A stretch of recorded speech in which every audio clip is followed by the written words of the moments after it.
Hello friends, welcome to our channel. ఈరోజు మిల్లెట్స్తో Java ఏ విధంగా చేయాలో చూసేద్దామండి. దాని కొరకి తెల్ల జొన్నలు నేను ఒక హాఫ్ కప్పు వరకు తీసుకుంటున్నానండి. ఇది 2 మెంబర్స్కి నేను చేస్తుంది.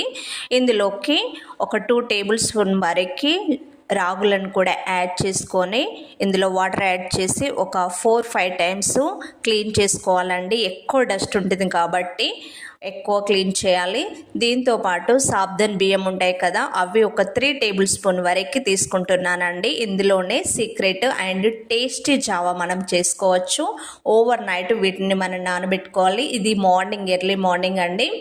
ఈజీగా ఇక్కడ నానిపోయి ఉన్నాయి. వీటిని మనము మిక్స్ చేద్దామండి. సాబ్దన్ బియ్యం మాత్రము మిక్స్ చేయకూడదండి, అవి అలాగనే ఉంచేయాలి డైరెక్ట్ వేయడానికి.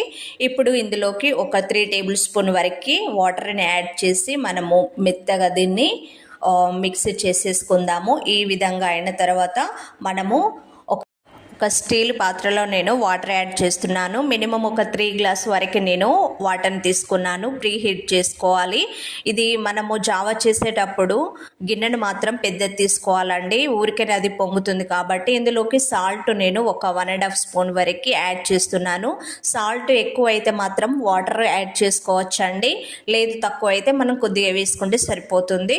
సో ఈ విధంగా హీట్ అయిన తర్వాత ఒకసారిగా ఈ సాల్ట్ను మనము కలిపేసుకుందామండి. పూర్తిగా ఇందులో మెల్ట్ అయిన తర్వాత మనము మిక్స్ చేసుకున్న ఈ మిల్లెట్స్ని ఇందులోకి యాడ్ చేసేద్దాం.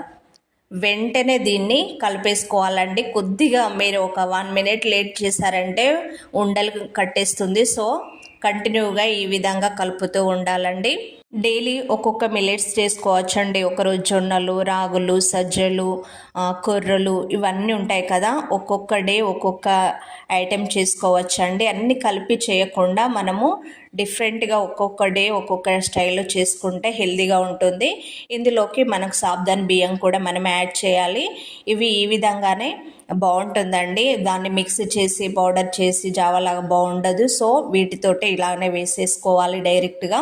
చాలా టేస్టీ ఉంటుందండి. ఖచ్చితంగా మీరు ట్రై చేయండి. ఎప్పుడైనా జావ చేసేటప్పుడు మూత పెట్టకూడదు అండి, మూత పెట్టకుండానే చేయాలి. మినిమం ఒక 10 మినిట్స్లో మనకి పర్ఫెక్ట్గా జావ అనేది రెడీ అయిపోతుంది. కొద్దిగా చిక్కగా అవ్వాలండి, చిక్కబడిందంటే సరిపోతుంది. మరి వాటర్ కూడా ఉండకూడదు. మనము గంజి అంటాం కదా, గంజి ఏ విధంగా ఉంటుందండి, చిక్కగా ఉంటుంది కదా. సో ఆ స్టైల్లో మనకి అయిందంటే పర్ఫెక్ట్గా అయినట్టే. Thank you for watching. Please subscribe.